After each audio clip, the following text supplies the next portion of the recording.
우리 계속해서 마태복음 말씀을 살펴보고 있습니다. 오늘은 13장 47절에서 50절 천국 비유에 관해서 지난번에 첫 번째, 두 번째를 살펴봤다면 오늘은 이제 마지막 번째 그물 비유에 대해서 살펴보도록 하겠습니다.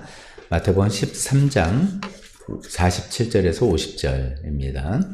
47절에서 50절 우리 함께 읽어보겠습니다. 시작. 또 하늘나라는 바다에 그물을 던져서 온갖 고기를 잡아 올리는 것과 같다. 그물이 가득 차면 해변에 끌어올려 놓고 앉아서 좋은 것들은 그릇에 담고 나쁜 것들은 내버린다. 세상 끝날에도 이렇게 할 것이다. 천사들이 와서 의인들 사이에서 악한 자들을 가려내서 그들을 불아궁이에 쳐넣을 것이니 그들은 거기서 울며 이를 갈 것이다. 아멘. 마태복음 13장에는 이제 천국의 비유, 하나님 나라의 비유이죠. 우리 죽어서 가는 천국이라기보다는 하나님께서 다스리시는 나라, 하나님 예수님 믿는 삶의 나라의 비유에 대해서 7가지 비유를 예수님께서 하시는 대목이 나옵니다. 지난 시간에는 이제 첫 번째 비유는 씨 뿌리는 자의 비유와 그다음에 알곡과 가라지 비유 이렇게 살펴보았습니다. 이제 비유를 이렇게 가만히 생각해보면은 대중적으로 모든 사람한테 같이 이야기한 건 씨 뿌린 자의 비유뿐이고요. 그 다음에는 이제 그 의미도 설명해 주면서 두 번째, 세 번째, 네 번째, 7번째까지는 대개 이제 제자들에게 하시는 말씀입니다. 그러니까 이제 제자들의 입장에서 예수님 정말 믿는 사람 입장에서 이 하나님 나라에 대한 비유를 들으면서 하나님 나라의 성격을 잘 이해하고 오해하거나 낙심하거나 실망하지 말자라는 그런 취지의 말씀이었다라고 지난주 말씀드렸습니다. 이제 알곡과 가라지 두 번째고 세 번째 겨자씨 비유, 그 다음에 누룩 비유, 그 다음에 다섯 번째 밭에 감춘 보물 비유, 그 다음에 여섯 번째 진주, 상인이 진주를 구한 비유, 그 다음에 이제 마지막 이 그물 비유 이렇게 마지막이 되겠습니다. 이 비유에 대한 설명을 먼저 좀 말씀드리면 예수님께서는 그 제자들을 부르실 때 이제 어부들을 많이 부르셨죠. 그때 이제 내가 너희를 사람을 낚는 어부로 만들어주겠다라고 하시면서 제자들을 부를 때 이제 그 유명한 표현이 배와 그물을 버려두고 예수를 쫓았다라고 이제 표현했는데 그때 이제 그들이 버려둔 그물은 그 원어 같은 걸 보면은 약간 이제 투망 형식의 그물입니다. 배 타고 다니면서 아마 투망했던 것 같은데 여기 이제 마태복음 오늘 본문 그물 비유에서 나오는 그물은 투망보다는 좀 큰 그물을 이야기하는 그 용어가 그렇게 되어 있습니다. 그래서 우리가 이런 건 이제 저인망이라고도 표현하죠. 드래그 네트라고 해서 높이는 한 2m 더 이상 될 수도 있고 길이가 한 100m 되죠. 그래서 배에서 그 그물을 쭉 내리면서 이렇게 쭉 돌죠. 그래서 이제 위에 부표가 있어서 둥둥 뜨고 밑에는 추가 달려 있고 그래서 이제 일정 시간 동안 이렇게 한 다음에 다시 이제 그물을 모으면 그 안에 있는 뭐 고기들 다 잡히는 그런 식의 그물을 이야기하는 것입니다. 그러니까 이제 작은 투망 정도가 아니라 굉장히 큰 저인망이다 이렇게 생각하시면서 들으면 좋겠습니다. 그 이제 그렇게 그런 용어를 쓰시는 이유가 어떻게 보면 이제 많은 고기를 잡으려는 그 어부의 심정이고 이거는 바로 모든 영혼을 구원하시려는 하나님의 심정을 반영하는 그런 용어를 쓰는 것이죠. 그래서 이제 이 그물 비유는 어떻게 보면 이제 교회에 관한 비유다라고 우리가 볼 수 있습니다. 우리 용어는 이제 교회고 예수님 당대는 예수님 믿는 사람, 그래도 예수님 믿어서 그물 안에 잡혀 들어온 사람들, 그물 안에 들어온 사람들, 그 우리 쉽게 말해 우리는 이제 교회라고 볼 수가 있겠죠. 그래서 교회는 이제 모든 사람이 올 수 있게 많은 그 그물을 굉장히 큰 걸로 하는 것이죠. 또 모든 사람에게 문호가 개방되어 있는 그런 곳이라고 볼 수가 있습니다. 그런데 이제 오늘 이 마지막 그물 비유를 보면은 이 교회에 들어온다고, 교회에 다닌다고 해서 다 된 것이 아니라는 굉장히 좀 의미심장하고 좀 우리가 조심스러워야 될 그런 내용을 담고 있습니다. 교회 안에도 여전히, 교회 안에 들어왔지만 여전히 뭐 예수님 믿지 않는 신앙과 상관없는 그런 사람들도 많이 있는 것 같은데 그 마지막 때 그것을 선별 작업을 한다라는 그런 말씀을 하고 있습니다.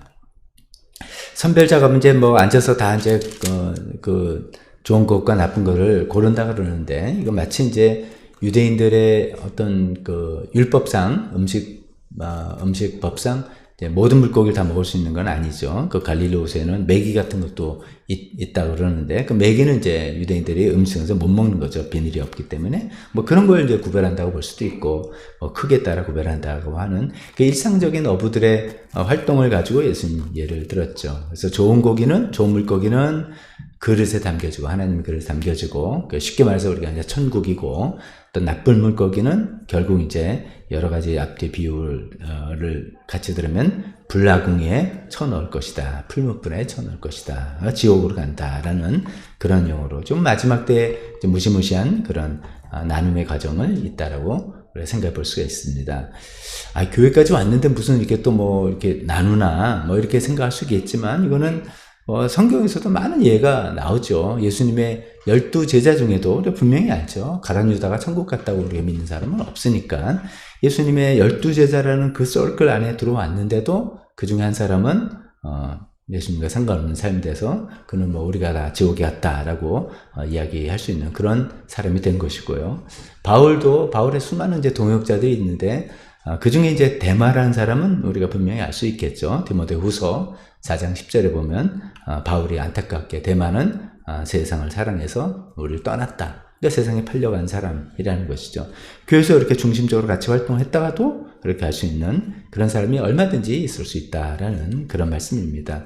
그래서 이제 커다란 그물로 하나님께서 모든 영혼을 구원하기 위해서 교회를 세우시고, 교회를 통해서 많은 사람들 교회로 오고 해도 교회 왔으니까 됐다가 아니라, 이 안에서 사실은 좋은 물고기가 되어로 우리가 선별이 돼야 되는 것이죠. 나쁜 물고기로 우리가 구분이 되면 굉장히 비참한 끔찍한 운명이 기다리고 있다라는 그런 내용이라고 볼 수 있습니다. 그럼 여기서 이제 좋은 물고기는 어떤 물고기고 나쁜 물고기는 어떤 물고기냐라고 생각할 때, 항상 사람들이 이야기할 때 그 문맥과 흐름 이런 걸 생각하는 게 좋겠죠. 멀리 갈 것 없이 바로 그 앞에 비유를 들어서 우리가 쉽게 생각할 수 있습니다. 이게 이제 7번째 비유니까, 5번째, 6번째 비유가, 5번째는 어떤 사람이 밭에 보물이 있는 거 우연히 발견해서 그걸 얻기 위해서 자기 재산을 다 팔아서 그 밭을 사고 그 보물을 취했다라는 내용이죠. 또 6번째 비유는 값진 진주를 구하고 찾는 사람, 이 사람은 굉장히 의도적으로 그거를 이제 목적을 하고 찾던 사람이 귀한 진주를 발견해서 자기 걸 다 팔아서 그 진주를 구했다라는 이런 거죠. 여기서 이제 말하고 싶은 이 값진 진주라든지 보물이라든지 이런 것은 뭐 천국 하는 하나님의 나라, 더 쉽게는 예수님, 이렇게 우리가 볼 수가 있겠죠. 그러니까 어떤 물고기가 좋은 물고기냐 하면은 정말 예수님을 위해서 예수님을 발견하고, 예수님이 내 인생에서 가장 값진 보물입니다, 값진 진주입니다 라고 고백할 줄 아는 사람, 또 그것을 예수님을 얻기 위해서 혹은 예수님 위해서 자기의 가진 것을 모두 다 기꺼이 내려놓을 줄 아는 사람, 그것을 아끼지 않고 예수님이 훨씬 더 내 인생에서 가치가 있는 존재라는 것을 내가 알고 고백하는 사람, 이런 사람이 좋은 물고기라고 앞에 말씀드리죠. 그렇게 생각한다면 이제 나쁜 물고기는 쉽게 우리가 구분될 수 있죠. 교회는 나오지만, 교회 다니지만 그런 내용이 아니라 예수님에 대해서 마음이 다른 거이죠. 교회 어떤 다른 여러 가지 목적과 생각 때문에, 또 예수님을 믿는다고 입술로 고백은 하지만 자기 모든 것을 팔아서 예수님을 얻을 만큼 그렇게 가치 있는 거라고는 생각하지 않는, 항상 자기가 중심이 되고 앞서 우선이 되는 그런 경우를 나쁜 물고기라고 이야기할 수 있겠습니다. 그래서 이제 그런 나쁜 물고기들은 이제 결국 이제 끔찍한 운명, 불나궁에 던져지는 그런 케이스가 되겠습니다. 참 안타까운 케이스라고 볼 수가 있겠습니다. 그 전에 이제 지난주에 살펴봤던 알곡과 가라지 비유는 이제 뭐 일반적으로는 그거는 이제 어쩌면 이 세상과 하나님 믿는 세상과 하나님 전혀 믿지 않는 세상, 이렇게 보는 것이 더 좋겠다고 말씀드렸죠. 왜냐하면 이제 가라지는 세상이니라고 예수님 말씀하셨으니까. 그렇게 보면 이제 세상과 하나님 나라 왔지만 이 세상 여전히 악이 많고 악인들이 득세하고 이런 것들에 대해서 우리가 뭐 이게 어떻게 된 건가 혼란스럽지만 결국 이제 마지막 때가 올 것이다. 그 심판 날 때까지 의인을 보호하기 위해서 심판을 보류하는 것이다 라는 이야기를 했다면, 이 그물 비유는 교회 안에도 마찬가지입니다. 교회 안에도 정말로 예수님 믿고 정말 예수님 위해서, 뭐 예수님을 위해서라기보다 예수님 믿고 예수님 믿는 신앙이 가장 귀하다는 것을 내가 인정하고 보물처럼 진주처럼 여기고 따르는 사람과, 교회는 다니지만 그렇지 않는 사람 섞여 있는 거죠. 마지막 날까지 다 섞여 있다가, 그러나 그 마지막 날에 이 선별 작업 하듯이 하게 되는 그때가 분명히 온다. 그래서 그때 이제 나쁜 물고기로 선별된 그런 물고기들은 굉장히 끔찍한 처지에 놓이게 된다라고 해서 불아궁에 넣을 것이니 그들은 거기서 울며 이를 가게 될 것이다. 이것은 이제 좀 지옥에 관한 어떤 이제 전형적인 표현이라고 볼 수가 있겠습니다. 그래서 여기까지 우리가 생각해보면 그물 비유에서 얘기하는 건, 야, 그렇구나. 그냥 교회 그물로 확 잡아서 교회 데리고 오면 되는 게 아니구나. 교회 다닌다고 다 되는 게 아니구나. 그래서 내가 어떻게 뭐 하라는 대로 한다고 다 되는 것은 아니고, 정말 내 안에 예수님이 정말 값진 보배고, 값진 정말 진주고, 그래서 그 예수님을 믿고 따라가는 것이 내 삶의 가장 우선순위를 내가 두고 있느냐 아니냐, 이거 가지고 예수님, 하나님께서 날 보시겠구나라는 생각을 진지하게 우리가 해야 될 것 같습니다. 근데 이제 오늘 이제 이 두 번째 나쁜 물고기로 구별된 그 물고기들이 이제 불아궁에 던져진다라고 이야기하니까, 거기에 대해서 오늘은 조금 더 또 두 번째로 이야기해 보려고 합니다. 이건 이제 지옥에 관한 이야기입니다. 지옥에 관해서 이야기하는 걸 이참에 한번 우리가 다시 한번 정리하고 한번 생각해 봤으면 좋겠습니다. 예수님이 의외로 지옥 이야기를 많이 하셨어요. 한 12번 정도 성경에서 구체적으로 하고 간접적인 표현으로도 굉장히 많이 하셨습니다. 예수님이 이제 저는 일일이 제가 개인적으로 찾아보지는 않았는데, 어떤 분은 이제 글들 보면 천국에 관한 언급보다는 지옥에 관한 언급이 더 많다라고 이렇게 이야기하고 계십니다. 근데 예수님께서 이제 지옥에 관해서 이야기하실 때 그 원어죠. 그러니까 이제 지옥은 이제 번역된 표현이고, 그 그리스어나 또 그리스의 원청이 되는 아람어나 뭐 이렇게 통을 보면 게헨나 혹은 게헨놈 이렇게 쓰는 그런 용어를 쓰십니다. 게헨나 혹은 게헨놈 이런 단어를 쓰셨는데, 12번이나 이렇게 쓰셨는데, 이것은 이제 어떤 추상적인 개념이 아니라 그 당시에 사람들이 다 아는 어떤 구체적인 장소예요. 결론적으로 우리 시대, 이제 지금은 다 매립돼서 완전히 다른 곳이 됐지만, 뭐 난지도 하면 우리 옛날엔 다 알잖아요. 쓰레기 매립장 하니까, 이거 난지도에 하면 딱 떠오르는 이미지와 그 모든 것이 다 있는 것 같은 그런 장소입니다. 그러니까 예루살렘을 중심으로 하면 남서쪽에 그 어떤 골짜기입니다. 그 골짜기를 지나서는 겟세마네 동산이 있는 것이고, 겟세마네 동산과 그 골짜기를 지나서 예루살렘 이렇게 연결되는 그 골짜기를 게헨나 이렇게 부르는데, 구약시대에는 여기를 이제 흰놈의 골짜기 이렇게 불렀어요. 이제 구약시대 여기에서 뭐 끔찍한 일들, 정말 하나님 앞에 망령된 일들이 거행됐었습니다. 우상숭배 아주 치달을 때 그 흰놈의 골짜기 거기에서 우상신들에게 뭐 예를 들어서 바알신, 뭐 아세라 신, 뭐 이런 것도 나쁜 건데, 가장 하나님께서 가증스럽게 여긴 몰렉신에게 제사를 드리는데, 그 몰렉신에게 제사를 드릴 때는 자기 아들을 불에 태워서 제물로 바치는 그런 양식이었어요. 하나님 보시기에 이건 제일 가증스러운 그런 이제 우상 숭배인데, 그 일들이 이 흰놈의 골짜기에서 일어났던 것입니다. 그런 곳인데, 이제 구약 성경에 우리가 보면 요시야 왕이 그래도 종교 개혁을 하고 그게 이제 바로잡으려고 할 때, 그것은 이제 이걸 바로잡아야 되겠다라고 생각해서 거기 이제 우상숭배 신전이라는 걸 다 이제 없애고 거기를 이제 뭐 쓰레기장 같은 걸로 이제 바꿨습니다. 그래서 요시야 왕 때부터 거기는 이제 쓰레기 소각장이라든지 아니면 뭐 이제 신원 없고 이제 뭡니까 제대로 이제 불황아라든지 뭐 신원을 파악할 수 없는 사람이라든지 죄수라든지 이런 사람들의 시체라든지 동물 사체라든지 이렇게 버리는 그런 이제 곳이었습니다. 그게 이제 예수님 당대까지도 계속 그런 쓰레기장으로 활용이 됐던 것입니다. 그러니까 거기는 뭐 뻔하죠. 그런 쓰레기를 불태우는 불이 나고, 그러면 시체나 사체 썩는 냄새도 나고, 악취가 나죠. 맨날 불이 있고, 악취가 나고, 그 동물들을 이제 파먹는 구더기나 벌레들이 있고 하는 그런 것들이 우글우글한 그런 곳입니다. 그러니까 예수님께서 이제 이 나쁜 물고기로 또 그전에는 알곡과 가라지에서 가라지들이 결국 어떤 운명에 처하게 될 것인가, 또 교회에 이렇게 오기는 왔다고 하지만 그물에 걸려들어서 잡혀들어서 교회 왔다고는 하지만 예수님과 별로 상관없이 뭐 자기 위주로만 살아가는 결국 나쁜 물고기로 선별된 사람들이 어떤 운명을 처할 것인가를 이야기했을 때 이 게헨나 게헨놈을 표시하면서 이런 운명에 처하게 될 거라고 말씀하신 것이죠. 만약 우리가 그 쓰레기에 던져져서 뭐 불태워지고 뭐 냄새가 나고 벌레들이 먹고 하는 이렇게 된다면 얼마나 그거는 고통스러운 그런 것이겠어요. 그러니까 우리가 일반적으로 생각해서 에이 죽으면 다 끝이야. 뭐 죽으면 뭐 고통도 없고 아픔도 없고 다 끝나는 것이지라고 생각하는 우리의 생각과 다르다는 것입니다. 예수님 생각에 그게 아니다. 그게 아니기 때문에 그곳에 던져져서 거기서 슬피 이를 간다. 슬피 이를 가는 거는 어떤 때 우리가 이를 갑니까? 억울할 때, 분할 때 이런 거잖아요. 그때 내가 잘할 걸, 그때 내가 올바로 할 걸. 근데 이미 too late. 찬스는 지나가고 때는 지나가고 이럴 때 막 이를 갈고 억울해하고.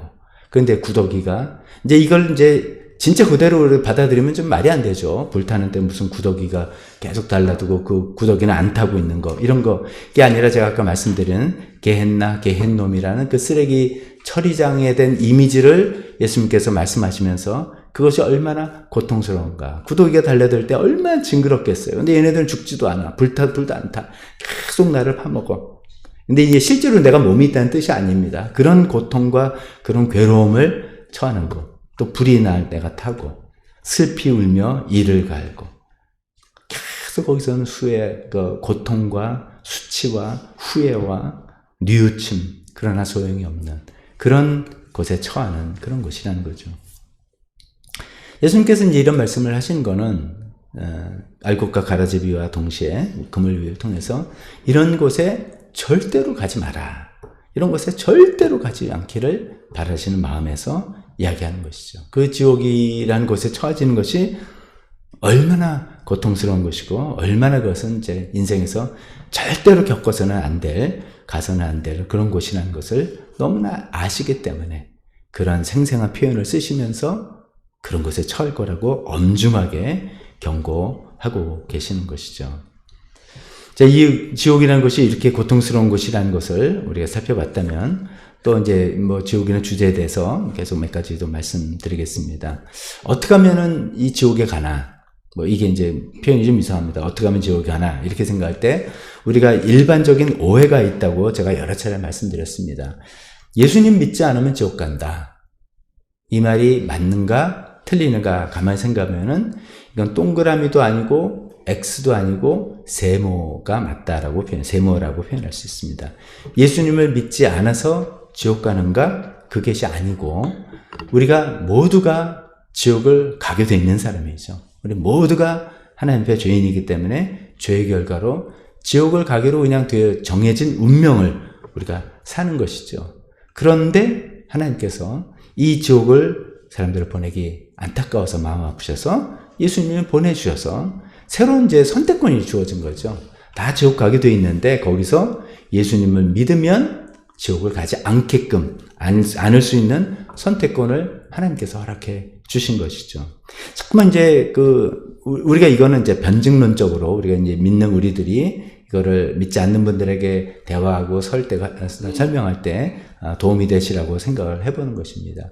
하나님이 사랑이라 그러는데 하나님 무서워. 뭐 안 믿으면 지옥 보낸대. 그런 무시무시한 하나님 난 싫어가 아니라는 것이죠. 하나님께서 예수님 믿지 않는다고 지옥을 보내는 게 아니라 우리가 다 지옥 가게 돼 있는 어쩌면 우리 선택이죠. 좀 이따 말씀드리겠습니다만 우리 선택으로 지옥 가게 하나님 없는 지옥을 가게 되는데 그 지옥은 워낙 고통스러운 것이니까 예수님을 보내셔서 그 지옥에서 천국을 갈 수 있는 선택권을 우리에게 주신 거다라고 우리가 이해하는 것이 올바른 이해라고 볼 수가 있겠습니다. 그래서 예수님을 믿으면 지옥 가지 않는 또 천국에 가는 선택권이 주어졌다. 그래서 하나님 자신의 선택에 의해서 천국을 하고 자신의 선택에 의해서 지옥을 가는 이 선택권이 주어졌다 그러는데, 그만큼 하나님께서는 우리의 선택을 존중하시죠. 이게 이제 우리 인간의 자유의지를 주셨다. 하나님께서 우리의 자유의지를 절대로 짓밟거나 무시하지 않으신다. 이게 좀 굉장히 묘한 신비 비슷한 거죠. 하나님 절대적인 주권을 갖고 계시는데 동시에 우리에게 주신 자유주권을 절대로 무시하지 않으신다. 그래서 이런 주제에 관해서 제가 여러 차례 말씀드린 영국의 신학자라고 하는 C.S. 루이스라는 분이 이런 문제를 이제 자기 나름대로 묵상하다가 이런 식의 표현을 했습니다. 지옥에 간 사람은 어떤 의미에서 최후까지 하나님에 대한 반역에 성공한 자들이다. 이게 무슨 말이냐면, 우리가 일반적으로 하나님 말씀을 잘 듣고 따르고 뭐 이럴 때도 있지만, 좀 싫을 때도 있잖아요. 여러 가지로. 말 안 들어. 이건 내 마음대로 할래. 그래서 그걸 이제 하나님께 대한 반역이에요. 근데 우리가 어떻게 보면 이제 쭉 태어나서부터 하나님께 반역을 하며 살다가, 하나님 필요 없다고 살다가 어떤 마음이든지 감동이 되고 설득이 되고 아니면 어려움을 겪고, 그래서 결국 하나님께 돌아와서 하나님께 대한 반역에 실패했어요. 이제 하나님께 반역하는 거 더 이상 내 이상이 안 되고 하나님을 따라서 살아야 되겠지. 이렇게 이제 살았다. 그렇게 표현한다면, 지옥에 간 사람은 하나님께 대한 반역에 마침내 끝까지 성공한 사람들이에요.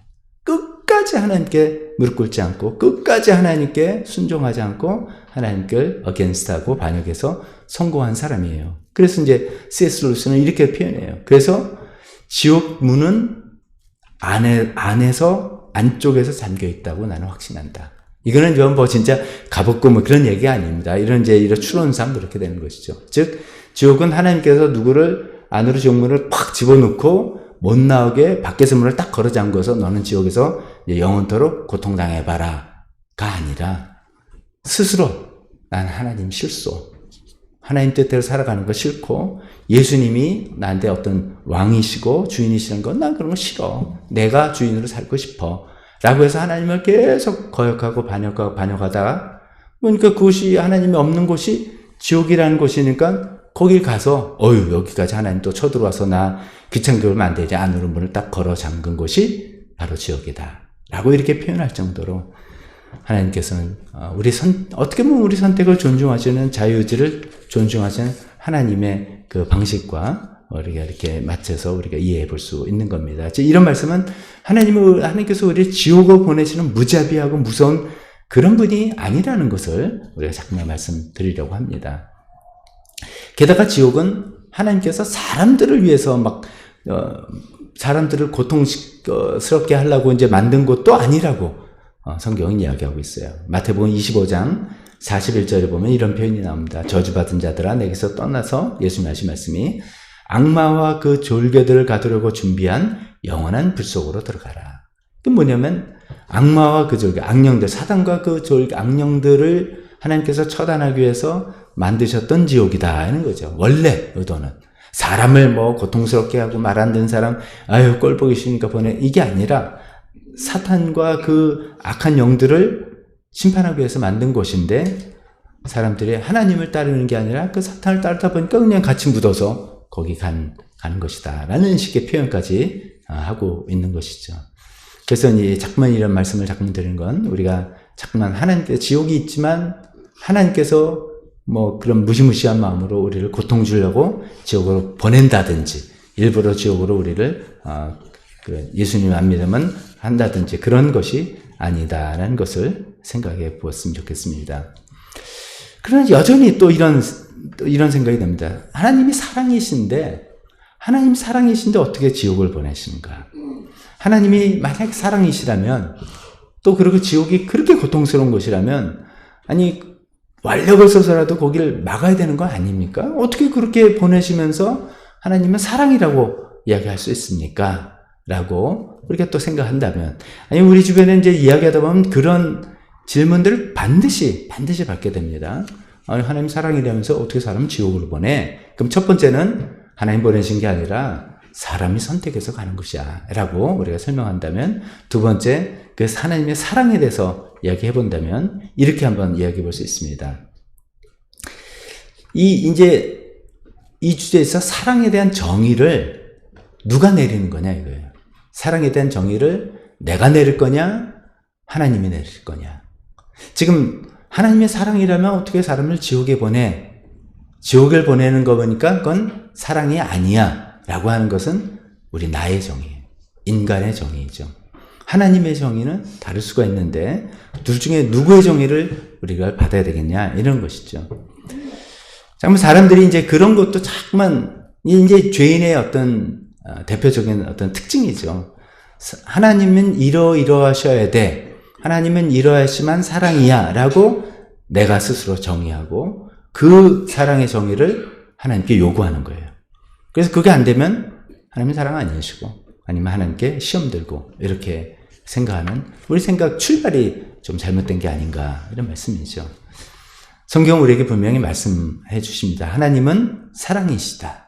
그러니까 그 말씀은 뭐냐면 하나님 사랑이 많으시다가 아니라는 거 우리가 말씀드렸죠. 저 사람 저분이 이렇게 하는 거 보니까 사랑이 많으시네. 이게 아니라는 거죠.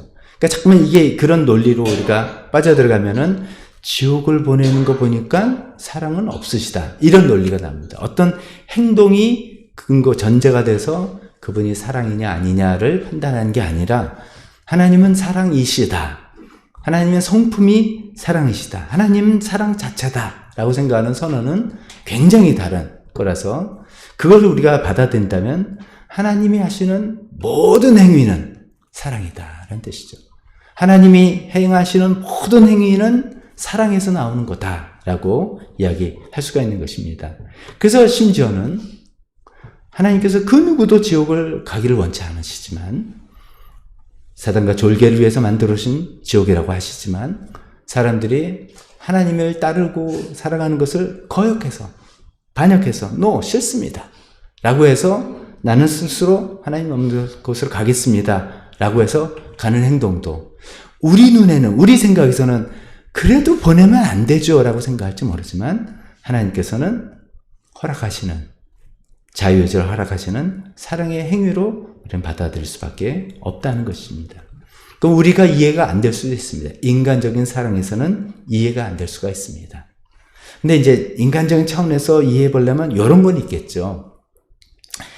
이제 우리 자식을 키우는 이제 부모들이 가끔 자식들이 이제 사고를 칠 때가 있습니다. 문제를 일으킬 때가 있습니다. 뭐 이제 처음에는 이제 막아주고 문제 일으키면 해결해주고 막 그렇게 합니다.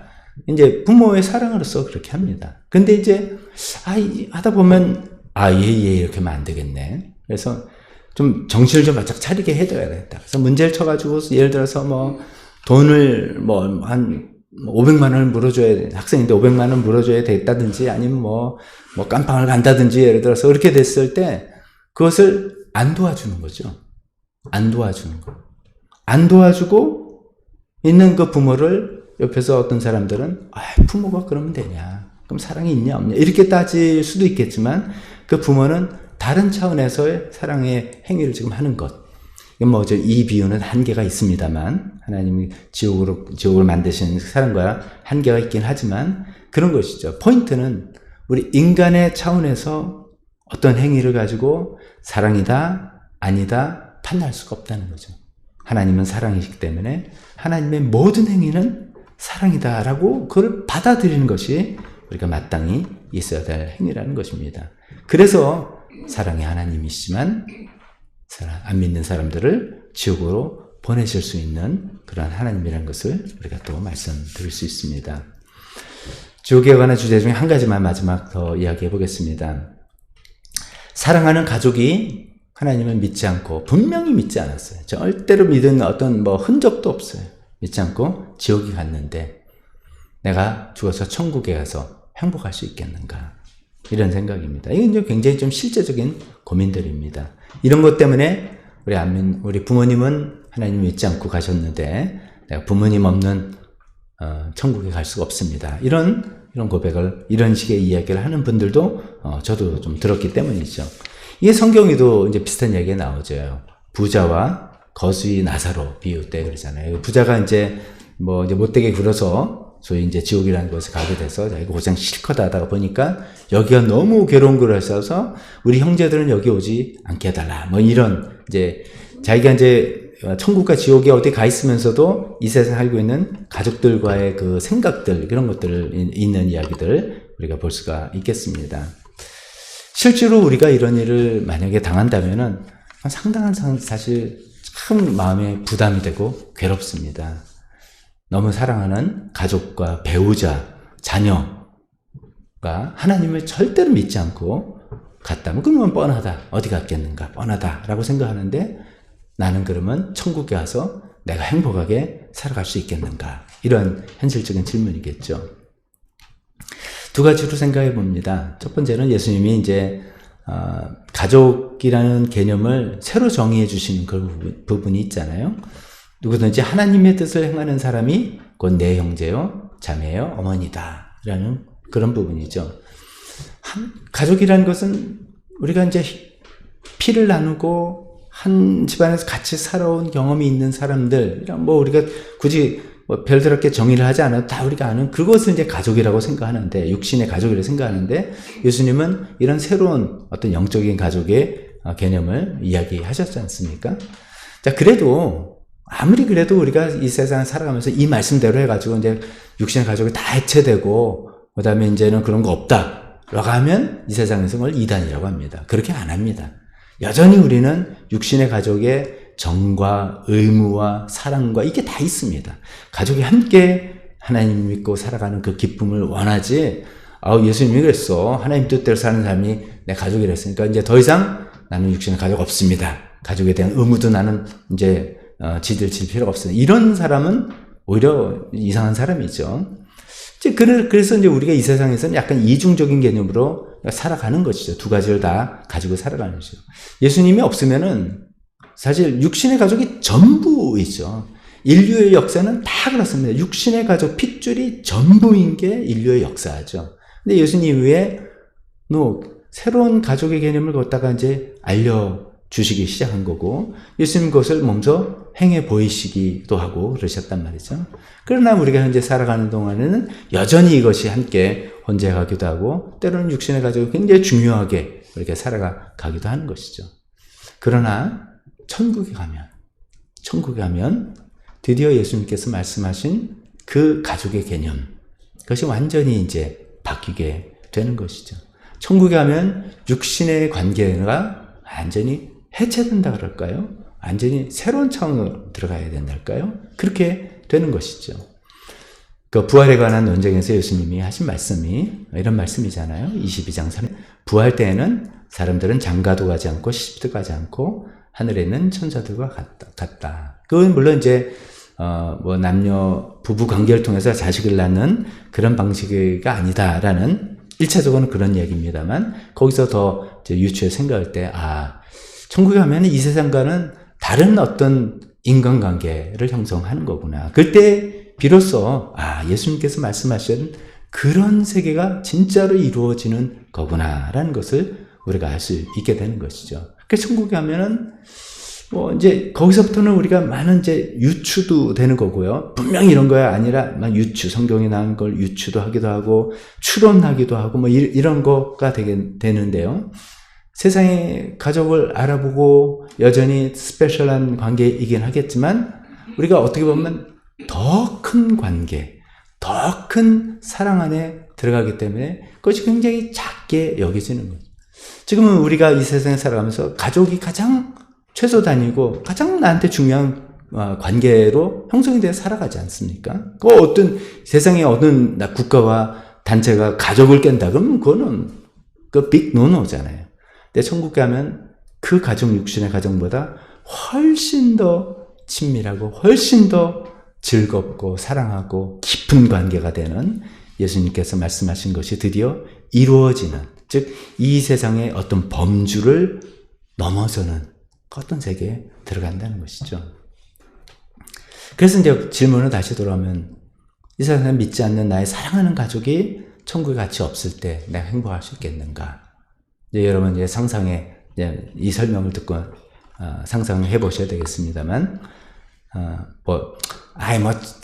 괜찮아. 이건 아닐지도 몰라요. 그렇지만 더 큰 기쁨과 행복과 이런 관계와 이런 것들 때문에 그런 것들이 좀 뭐 지금 느끼는 거와 굉장히 좀 다른 어떤 상태가 되지 않을까 이렇게 생각을 하고 말씀드립니다.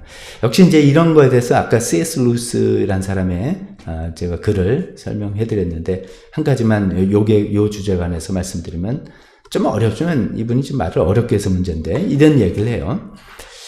한 영혼이라도 멸망당하는 사람이 있는데 어떻게 천국에서 온전히 기뻐할 수 있겠느냐 이런 질문을 이제 우리가 하는 거잖아요. 특히 우리 가족일 때 내가 그럴 수 있겠느냐라는 생각을 하는데 이런 질문의 배후에는 사탄의 생각이 있다. 이분은 이렇게까지 이야기합니다. 마치 자기네가 우주를 협박할 수 있다는 생각, 자기네가 동의할 때까지는 세상의 그 어느 누구도 기쁨을 맛볼 수 없다고 떼를 쓰는 생각, 자기네가 최종적인 권력을 휘둘러야 되는 생각, 이런 생각이 있다는 거죠. 이게 좀 말이 쉽게 이해가 될지 모르겠습니다만 모든 사람이 만족돼야 되고 특히 내가 다 만족돼야지만 그것이 하나님 뜻이지 이 한 영혼이 멸망당하는데 어떻게 천국이 온전히 기뻐할 수 있어요. 세상에 그렇게 이기적인 집단들이 어디 있을 수 있어. 이런 것은 하나님의 계획을 굉장히 그 반대해서 하려는 그런 생각에서 나오는 그런 생각들이라는 것이죠. 그러니까 하나님은 이렇게 표현합니다. 지옥을 선택한 사람들이 천국을 선택한 사람들을 컨트롤하도록 결코 허락하지 않으실 것이다. 그것이 하나님의 자비롭고 하나님의 자비와 공의와 사랑이다. 이렇게 이야기하십니다. 이건 좀 까다로울 수도 있겠지만 오늘 말씀을 좀 정리해 봅니다. 천국비의 마지막이 그물 비유예요. 그래서 어떻게 보면 씨 뿌린 자 비유로 시작해서 특히 이제 이 말씀을 듣는 제자들 입장, 저희 같은 입장에서 볼 때 제가 그런 말씀 드렸잖아요. 씨를 열심히 뿌리지만 복음을 열심히 전하고 사역을 하지만 반응들이 시원치 않을 거다. 4분의 3은 반응이 없다. 그 중에는 우리 힘만 빼는 사람도 있다. 그러나 4분의 1, 옥토라고 하는 사람, 그게 꼭 4분의 1이 될지 실질적으로는 100분의 1이 될지 모르지만 복음에 반응해서 열매를 맺는 사람들이 있을 테니까 낙심하지 말고 원래 천국은 그런 것이다. 그렇게 막 환영받고 이렇게 그런 것이 아니다. 라고 이야기를 했다면 그런 말씀을 듣고 열심히 주님 말씀을 듣고 사역하고 애를 쓰고 섬기고 하는 그래서 이제 우리가 그물 크게 써서 이 그물을 이렇게 해서 많은 사람들이 그 안에서 들어와 있는데 여전히 이 그물 안에도 좋은 물고기가 있고 나쁜 물고기가 있다는 것이죠. 이것을 또 우리가 당황하게 생각할 것도 아니고 야 정말 모르겠다 이런 생각 이런 것이죠. 근데 그 안에서 우리는 이 좋은 물고기에 되려는 그 마음 자세를 계속 우리가 확인해야 되는 거죠. 좋은 물고기는 예수님이 땅에 감추인 보화입니다. 나는 그것을 위해서 내 모든 것을 팔아서 그것을 기쁨으로 사겠습니다 하는 마음이에요. 예수님이 참 좋은 진주입니다. 이 진주를 내가 찾았는데 드디어 찾아서 모든 것을 갖다 팔아도 아깝지 않은 그런 예수님을 그렇게 생각하는 마음, 이 사람들이 좋은 물고기죠. 그런 게 아니고 교회면 좋다니까 여러 가지 다른 생각, 자기 중심적인 생각이 있는 사람들은 어쩌면 같은 그물 안에 있는 거지만 마지막 때 나쁜 물고기로 구분돼서 이런 예수님 말씀하시는 무서운 이 불아궁이라고 표현하는 지옥이라는 곳으로 교회 다녔지만 지옥하는 제가 이렇게 이게 거두절미하고 들으면 굉장히 오해되죠. 교회 다니는데 지옥 간다 이게 되지만 교회에 있지만 예수님을 제대로 믿지 않아서 그렇게 하는 일이 있을 수 있다라고 엄중히 경고하시는 이런 말씀을 우리가 또 듣고 절대로 우리 개인적으로는 나쁜 물고기가 돼서는 안 될 것이며 또 우리가 또 이 안에서 정말 그런 것이 있을 수 있다는 현실에 정말 교회에 같이 다니면서 정말 예수님께로 우리가 인도하는 그런 작업들을 계속해서 또 사실 우리 자녀들도 마찬가지죠. 자녀들도 부모들이 기도 중에 하나 딱 그런 거 아니에요. 우리 자녀도 교회는 이렇게 나오는데 얘네들이 정말 예수님 알까? 이런 생각들 정말 우리가 간절하게 생각하면서 기도하고 애쓰고 하는 마음들이 여전히 있어야 되겠다는 말씀을 나눕니다.